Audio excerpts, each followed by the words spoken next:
Chef.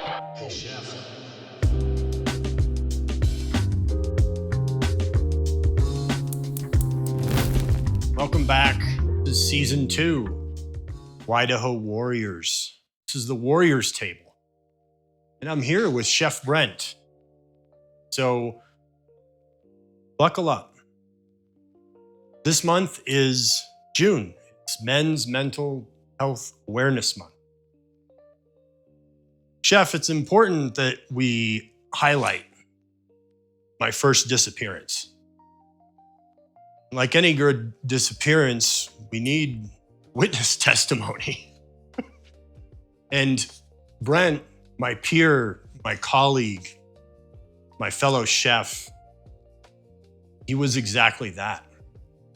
So I turn it over to Brent.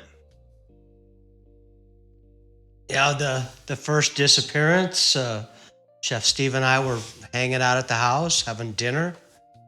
He was telling me the weight of his problems in the world and that he had to be at a function the next day. I threw down a wager. I said, I'll pay you $100 if you don't do it, and see how it rolls. He thought for a few minutes. Said, Chef Brent, I'm leaving. I'm going home. I didn't hear from him for 4 weeks. This was close to 1 o'clock in the morning. And he said, I'm going to take your wager. And I said, I will pay it when I get visual confirmation that you're in another state. 48 hours later, I get a video text, and he's in some forest that was not Idaho. So I had to send the Venmo, $100. Been the best $100 I've ever spent.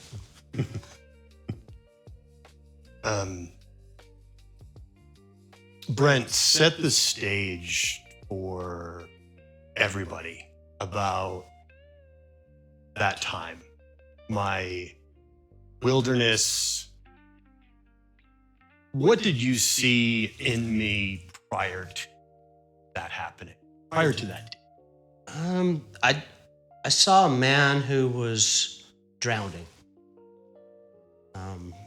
trying to please everyone, trying to do everything, and was kind of overwhelmed with, a lot of things in life, business, caterings, the constant phone calls, the constant texts, a marriage that was in distress, and a dear friend who was in distress. And I thought the best thing that I could do was listen and then provide some insight, because I was at an earlier stage drowning in a similar situation. That's when I made the choice to leave.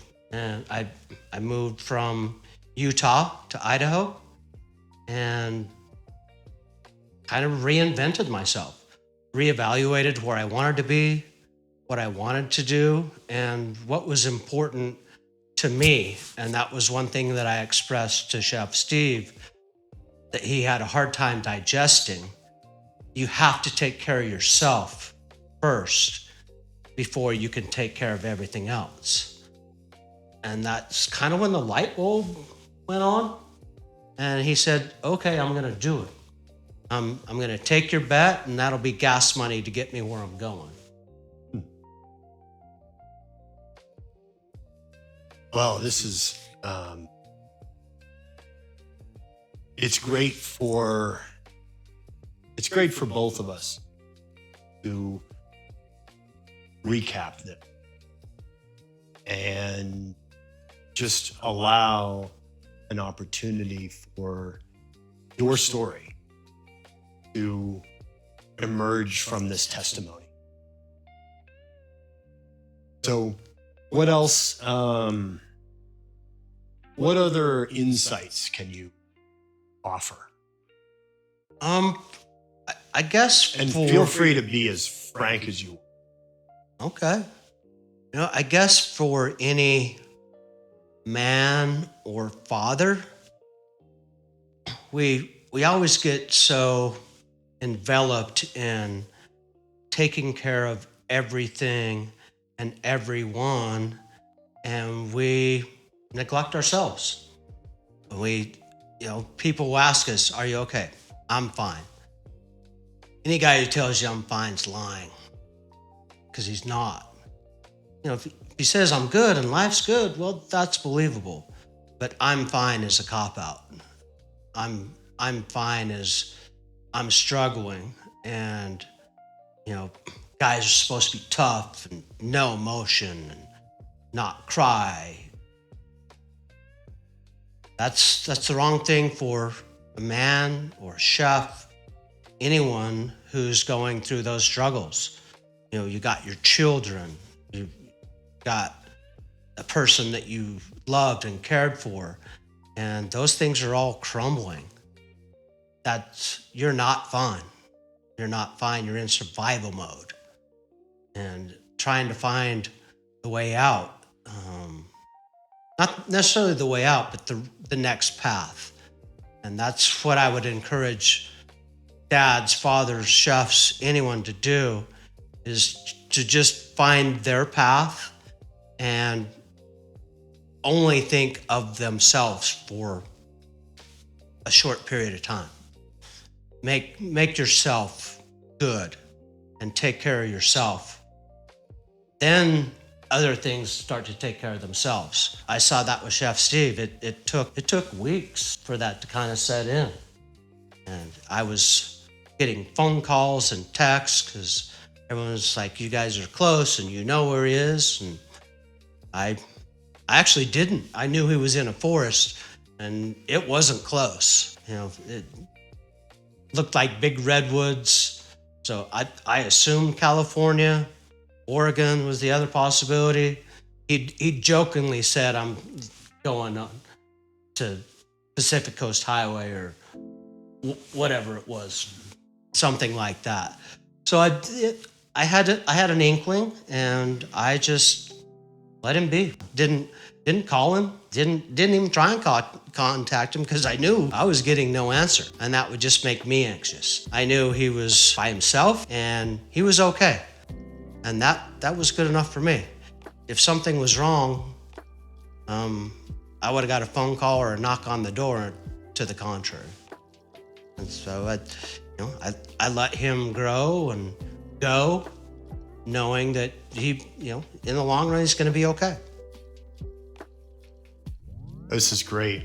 I'm really thankful and appreciative for not just that moment as a peer, as a friend, as a fellow chef, but all the years.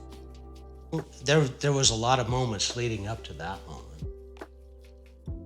Working together, skiing together, just kind of bouncing ideas off in a friend and a business relationship kind of format. So I felt like I knew you and knew what you would probably do or capable of, and it was only going to be for the best in the end. Just prior to this event, we'd gone skiing, and we hiked out of bounds, and we got to a gate, and it says, "This is your decision point." Do you remember that? I do. Yeah. And he That looked at Mary's it. nipple. Yeah, Yeah. on Mary's nipple. Right. And he's like, "It is time to make a decision, and it's going to start now." And I don't know, 4 or 5 days later, when this transpired. Yeah. Brent's testimony just goes to show that you can't sharpen a knife that you refuse to pick up. And for a long time, I used to pick up the pieces in my situation, my environment. And you're right, my marriage had fallen apart. There were multiple people involved in a situation that I no longer felt comfortable. It was your faith, your leadership, your story, your trials, your tribulations that helped me to realize what was most important. And many people are going to look at this and think that that wasn't bravery to do what I did. That was cowardice.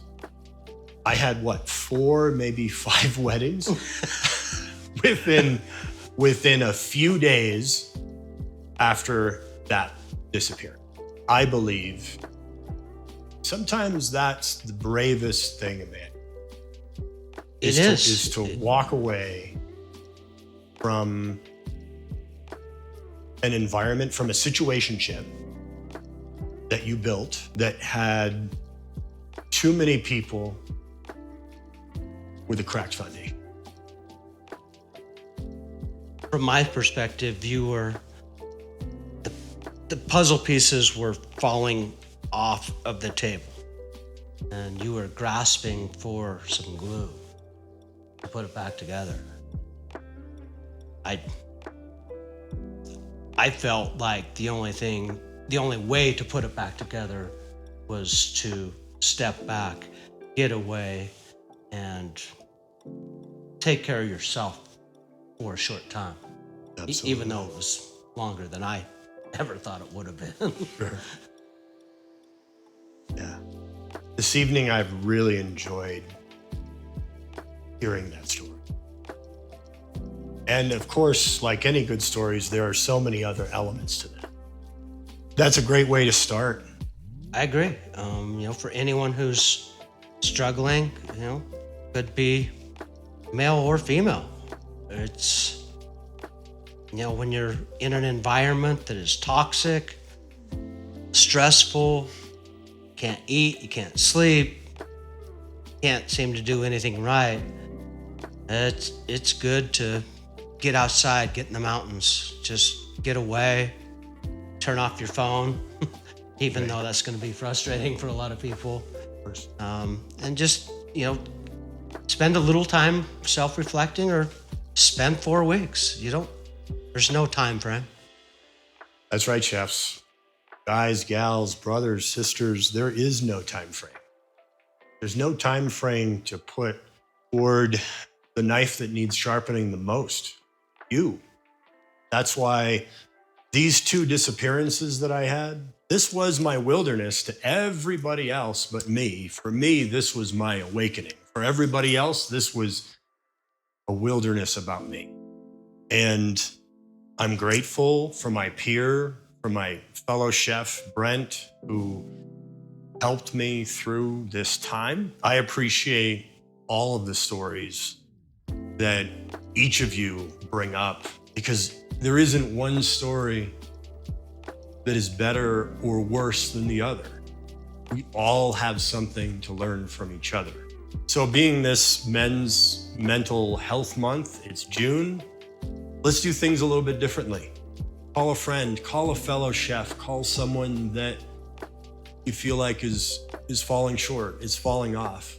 Just because you're throwing them the rope doesn't mean you're pulling on the rope.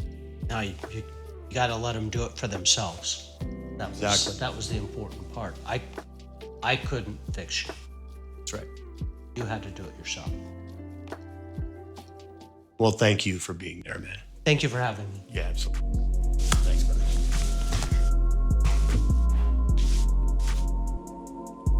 This has been Wydaho Warriors, episode 2. We're out.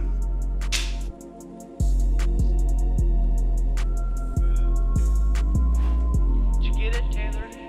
Taylor Sheridan? Did you get off? Because cut 2 is not going to be as good.